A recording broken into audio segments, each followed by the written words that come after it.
मोक्षमार्गस्य नेतारं भेत्तारं कर्मभूभृतां ज्ञातारं विश्वतत्त्वानां वन्दे तद्गुणलब्धये। बोले पंच परमेष्ठी भगवान की जय।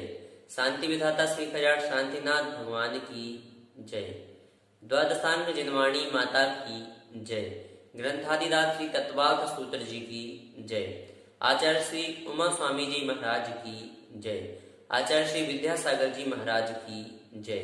परम पूज्य मुनि पुंगव श्री 108 सुधा सागर जी महाराज की जय। अड़ाई द्वीपस्थ समस्त मुनिराजों की जय। पूर्व कक्षा में हमने 7वें अध्याय का प्रारंभ करके 6 सूत्रों को भी पढ़ा था, जिनमें अंत के जो 3 सूत्र थे उनमें अहिंसा व्रत, सत्य व्रत और अचौर्य व्रत, इन 3 व्रतों की 5-5 भावनाओं के बारे में ज्ञान कर लिया था। पश्चात ब्रह्मचर्य व्रत की 5 भावनाओं का वर्णन किया जा रहा है। सूत्र उच्चारित करें। स्त्री राग कथा श्रवण, तन्मनुहरांग निरीक्षण, पूर्वरतानुस्मरण, वृषएष्ट रस स्वशरीर संस्कार त्यागाह 5। पदच्छेद देखें। स्त्री राग कथा श्रवण, तन मनोहर अंग निरीक्षण, पूर्वरतानुस्मरण, वृषएष्ट रस स्व शरीर संस्कार त्यागाह 5। अर्थ होगा स्त्री राग कथा श्रवण अर्थात स्त्री राग कथा श्रवण त्याग, तन्मनोहरांग निरीक्षण अर्थात तन्मनोहरांग निरीक्षण त्याग, पूर्वरतानुस्मरण अर्थात पूर्वरतानुस्मरण त्याग, वृषएष्ट रस त्याग, स्वशरीर संस्कार त्यागाह अर्थात स्वशरीर संस्कार त्याग। यह 5 अर्थात 5 ब्रह्मचर्य व्रत की भावनाएं हैं। संपूर्ण होगा स्त्री राग कथा श्रवण त्याग, तन्मनोहरांग निरीक्षण त्याग, पूर्वरतानुस्मरण त्याग, वृषएष्ट रस त्याग, स्वशरीर संस्कार त्याग। यह 5 ब्रह्मचर्य व्रत की भावनाएं हैं। यहाँ जो त्याग पद है यह बहुवचन का है और साथ ही साथ अंत दीपक है। इस कारण से पूर्व के जितने भी अर्थात जो 5 भावनाएं हैं उन सभी में यह लगेगा, क्योंकि उनके त्याग करने से ही भावनाएं बनती हैं। अब इन 5 भावनाओं की परिभाषाओं को देखें। सबसे पहले है स्त्री राग कथा श्रवण त्याग, अर्थात स्त्रियों में राग को उत्पन्न करने वाली कथाओं का अथवा कथाओं को सुनने का त्याग करना। यह क्या है? स्त्री राग कथा श्रवण त्याग। द्वितीय है तन मनोहरांग निरीक्षण त्याग, अर्थात स्त्री के मनोहर अंगों को देखने का त्याग करना। पूर्वरतानुस्मरण अर्थात पूर्व में अव्रत अवस्था में भोगे गए भोगों को स्मरण नहीं करना अथवा स्मरण करने का त्याग। वृषएष्ट रस त्याग अर्थात गरिष्ठ भोजन करने का त्याग। ऐसा भोजन जो काम उत्पन्न करे, ऐसे भोजन करने का त्याग करना, यह वृषएष्ट रस त्याग। स्वशरीर संस्कार त्याग अर्थात अपने शरीर को कामोत्पन्न करने वाले अथवा कामोद्दीपक इत्र परफ्यूम आदि से सुसज्जित नहीं करना अथवा सुसज्जित करने का त्याग। यह क्या है? यह स्वशरीर संस्कार त्याग नाम की 5वीं भावना है। ब्रह्मचर्य व्रत की जो यह 5 भावनाएं हैं, यदि इनका चिंतन किया जाए, क्योंकि भावना का अर्थ होता है चिंतन करना, और यदि हम इनका वास्तविक रूप से अगर चिंतन करें तो वर्तमान में जो जैन समाज है उनमें मुश्किल से 0.001% लोग ही ऐसे होंगे जो ब्रह्मचर्य का पालन करते होंगे, क्योंकि जो यह भावनाएं हैं इन अनुरूप चल पाना वर्तमान में बहुत ही कठिन है। कोई चलने का प्रयास करता है तो किसी के दूसरे के कारण दब जाता है, और कोई यह सोच लेता है कि वर्तमान में सभी परिस्थितियां ऐसी हैं, अथवा हमारे मित्र आदि हैं और जो हमारी सहेली आदि हैं वह तो यह कार्य कर रहे हैं, तो हम क्यों ना करें। यदि वह जीन्स आदि है, जीन्स आदि वह पहन रहे हैं तो हमें भी पहनना चाहिए। तो इस प्रकार से दूसरों की देखा सीखी में भी कुछ लोग कार्य करते हैं। जो अंतिम स्वशरीर संस्कार त्याग है, इसमें हम अपने शरीर को वर्तमान में जिस ढंग से सजाते हैं वह ढंग भी यहाँ हम जोड़ लें कि उस ढंग से संस्कार करने का त्याग करना, सजने समझने का त्याग करना। किस प्रकार से? तो वर्तमान में जो कपड़ों का चलन, जैसे रिप्ड जीन्स हैं, और एक तो जीन्स ही नहीं पहनना चाहिए क्योंकि वह स्किन टाइट होता है, और स्किन टाइट कपड़ों को पहनने का त्याग कर देना चाहिए, चाहे वह पुरुष हो अथवा स्त्री हो। यहाँ यह जो भावनाएं हैं यह भी पुरुष और स्त्री दोनों के लिए कही गई है। स्त्री राग कथा श्रवण त्याग जो है वह पुरुषों के लिए है, और स्त्रियों के लिए पुरुष राग कथा श्रवण त्याग, इस प्रकार की भावना करनी चाहिए। इसी प्रकार से पांचों भावनाएं स्त्रियों के लिए भी हैं,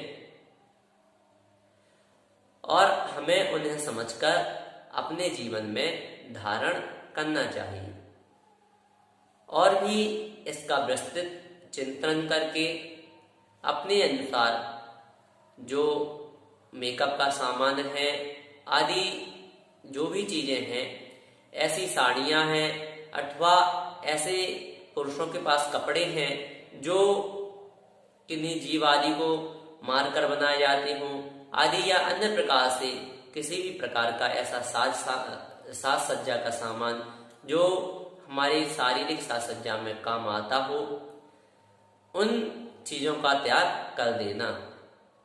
वर्तमान में जो कपड़े आदि पहनने की प्रथा यह चल गई है, इसमें जो रिप्ड जीन्स हैं उसमें तन प्रदर्शन का कार्य होता है, जबकि भारतीय संस्कृति में तो तन ढकने की प्रक्रिया बताई है। कपड़े तन ढकने के लिए होते हैं, तन प्रदर्शन के लिए नहीं होते।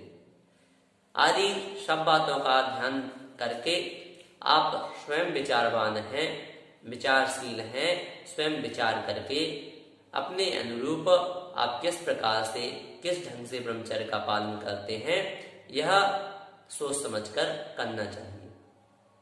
यहाँ ब्रह्मचर्य व्रत की जो 5 भावनाएं हैं इसका वर्णन किया।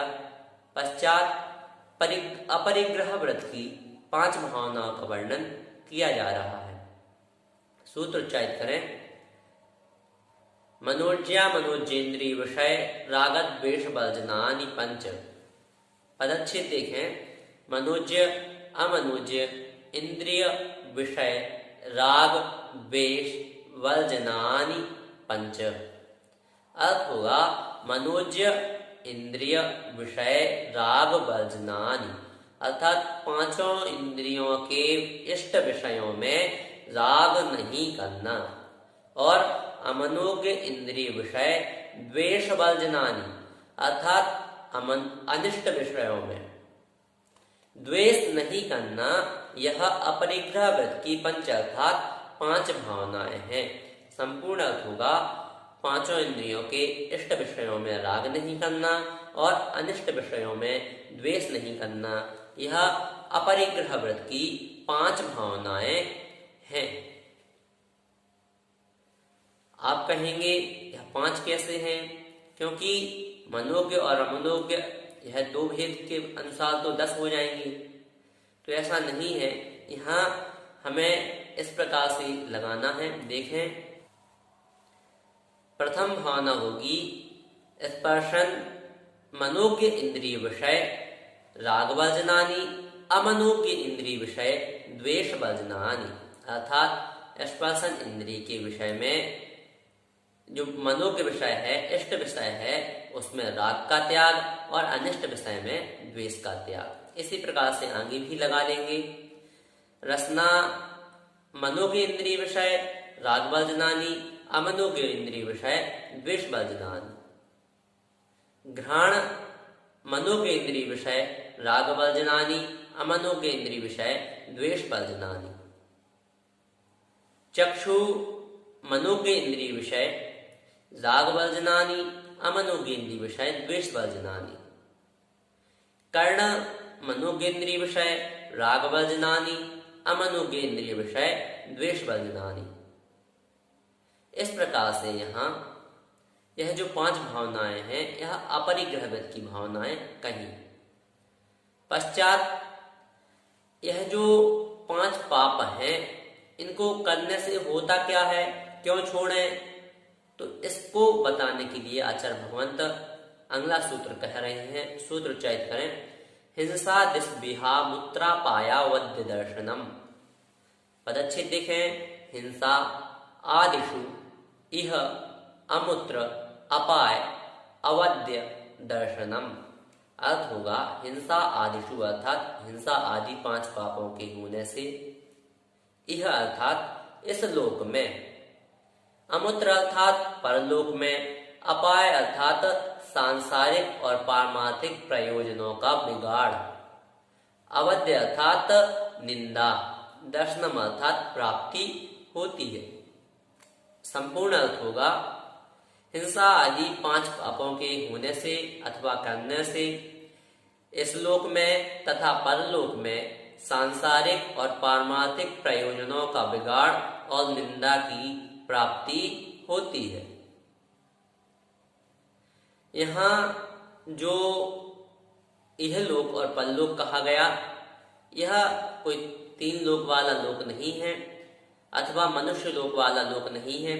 यह जो यह लोक है, यह लोक का अर्थ है जो यह हम भाव है, जिस भाव में हम जी रहे हैं उस भाव में, तथा इस काया को छोड़कर जब दूसरी काया को प्राप्त करेंगे वह हमारा परलोक अर्थात दूसरा हमारा भाव होगा। इस प्रकार से यहाँ जो हिंसादी 5 पाप हैं, उनको करने से अपयश की प्राप्ति होती है, निंदा की प्राप्ति होती है, सांसारिक और पारमार्थिक प्रयोजनों में बिगाड़ हो जाता है अथवा उनमें विघ्न आ जाता है। इस प्रकार का कथन किया गया। और आगे आचार्य भगवंत इसी का विशेष व्याख्यान कर रहे हैं। सूत्र उच्चारित करें। दुःखमेव वा। पदच्छेद देखें। दुःखम एव वा। अर्थ होगा दुःखम अर्थात दुख रूप, एव अर्थात ही है, वा अर्थात अथवा। संपूर्ण अर्थ होगा अथवा वह 5 पाप जो हैं वह दुख रूप ही होते हैं।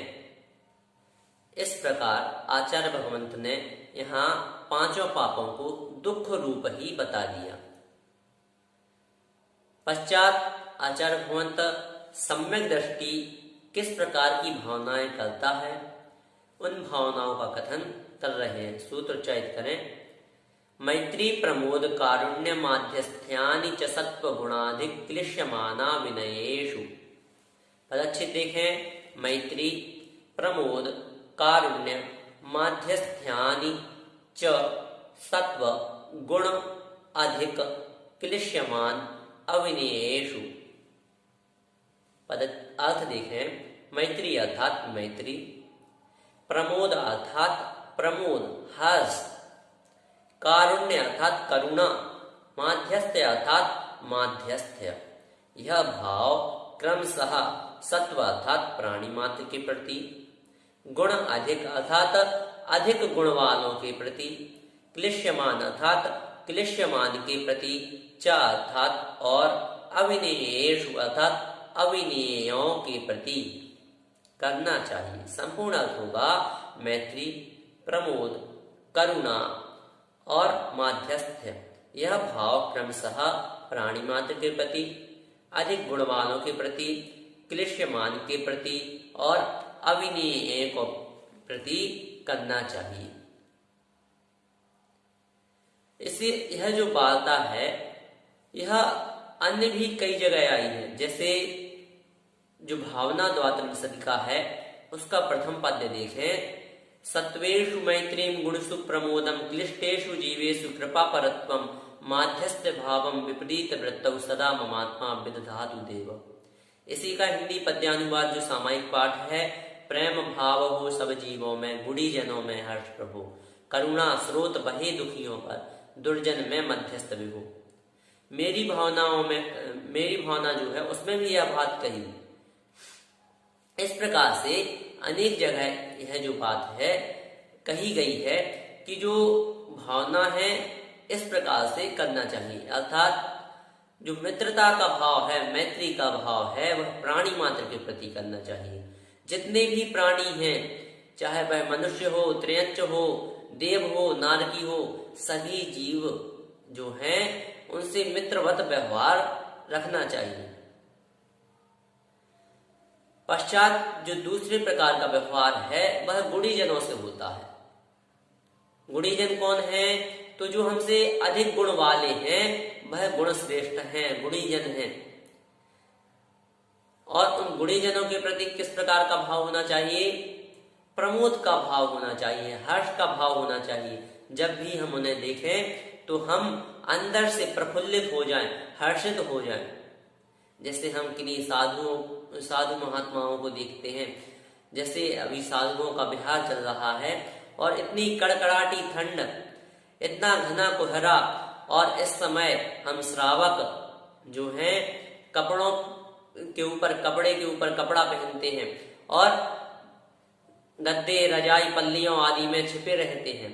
और इतनी कड़कड़ाती ठंड में जो हमारे साधु हैं, जैन साधु हैं, वह दिगंबर अर्थात दिशाएं ही जिनका वस्त्र, दिशाओं को ही वस्त्र मानकर वह आगे बढ़ते जाते हैं। तो हमें ऐसे जो गुणवान पुरुष हैं, जो गुणीजन हैं, उनको देखकर जो प्रफुल्लित हमारा हृदय होता है वह जो है यह दूसरी भावना होती है। तीसरी प्रकार की भावना किस प्रकार होगी? तो वह होगी क्लिश्यमान के प्रति, अर्थात जो दुखी जीव हैं, जो अन्यान्य गतियों में दुख के मारे भ्रमण कर रहे हैं, उनके प्रति करुणा का भाव होना। केवल करुणा का भाव ही यहाँ कार्यकारी नहीं है, उनकी यथा योग्य उन्हें क्या करना? उनकी सहायता करना। जैसे कोई गाय है, कोई बछड़ा है आदि अन्यान्य जीव हैं, तो यदि उन्हें कोई कष्ट है तो यदि हम वहां कोई मदद कर सकते हैं, कोई सहायता कर सकते हैं, तो हम वहां सहायता करें।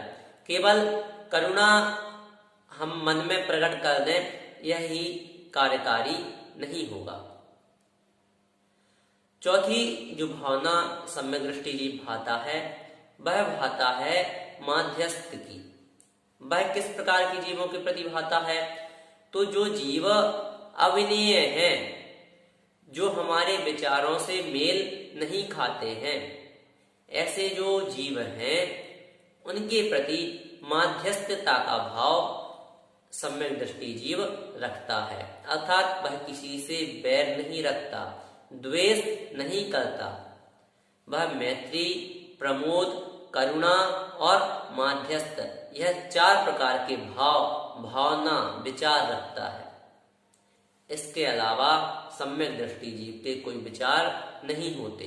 यदि हम सम्यक दृष्टि की पहचान करना चाहते हैं तो यह जो चार भावनाएं हैं, यदि हमेशा यह चार भावनाएं हमारे मस्तिष्क में, हमारे दिमाग में चलती रहती हैं, तो समझना हम सम्यक दृष्टि जीव हैं, अन्यथा हम सम्यक दृष्टि जीव नहीं हैं।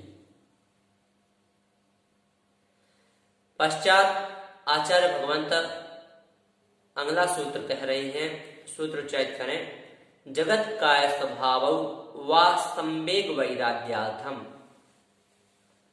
पदच्छेद देखें, जगत काय स्वभाव वा संवेग वैराग्यार्थम। अर्थ होगा संवेग अर्थात संसार से भय, वा अर्थात अथवा, वैराग्यार्थम अर्थात वैराग्य के लिए। जगत अर्थात जगत और काय अर्थात शरीर के, स्वभाव अर्थात स्वभाव का चिंतन करना चाहिए। संपूर्ण अर्थ होगा संसार से भय अथवा वैराग्य के लिए जगत और शरीर के स्वभाव का चिंतन करना चाहिए। इनसे क्या होगा, तो जो संसार के भय का हम चिंतन करेंगे, जगत के भय का हम चिंतन करेंगे, तो इससे क्या होगा, इससे हमें संवेग की प्राप्ति होगी। और जो दूसरा है काय अर्थात शरीर के स्वभाव का, तो शरीर के स्वभाव का चिंतन करने से हमें वैराग्य की प्राप्ति होगी। पहले हम देखते हैं, शास्त्रों में वर्णित है कि पूर्व में यदि किसी व्यक्ति के जो वैराग्य की ओर अग्रसर होता था, वह जीव यदि अपने मस्तिष्क में एक बार भी यदि सफेद देख लेता था तो वह दीक्षा की ओर प्रवृत्त हो जाता था। तो बात यह है कि यदि हम अपने शरीर का चिंतन करते हैं तो उससे हमारे वैराग्य में प्रगाढ़ता आती है। इसलिए हमें जगत के स्वभाव का और काय के स्वभाव का चिंतन करना चाहिए। पश्चात आचार्य भगवंत 5 पाप जो हैं उनकी परिभाषाओं का वर्णन करेंगे, जिनमें सर्वप्रथम हिंसा पाप की परिभाषा का वर्णन कर रहे हैं। हिंसा किसे कहते हैं, सूत्र उच्चारित करें, प्रमत्त योगात् प्राण व्यपरोपणम हिंसा। पदच्छेद देखें, प्रमत्त योगात् प्राण व्यपरोपणम हिंसा। अर्थ होगा प्रमत्त अर्थात प्रमाद के, योगात् अर्थात योग से, प्राण व्यपरोपणम अर्थात प्राणों का वियोग करना। यह क्या है, हिंसाम अर्थात हिंसा है। संपूर्ण अर्थ होगा प्रमाद के योग से प्राणों का वियोग करना हिंसा है। यहाँ जो प्रमाद है, यह प्रमाद वह नहीं है जो हम करते हैं, अर्थात आलस्य वाला यहाँ प्रमाद कतई नहीं है। यहाँ जो प्रमाद है वह 15 प्रकार का कहा जाता है।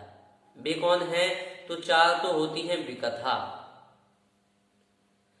4 विकथा, 4 कषाय, 5 इंद्रिय विषय और निद्रा तथा स्नेह। यह 15 प्रमाद के भेद होते हैं। इन प्रमाद के द्वारा यदि किसी के प्राणों का घात हो जाता है, अर्थात स्त्री कथा, राग कथा, भोजन कथा और चोर कथा, इनके द्वारा। पश्चात 4 कषाय, क्रोध, मान, माया, लोभ, इन कषायों के द्वारा।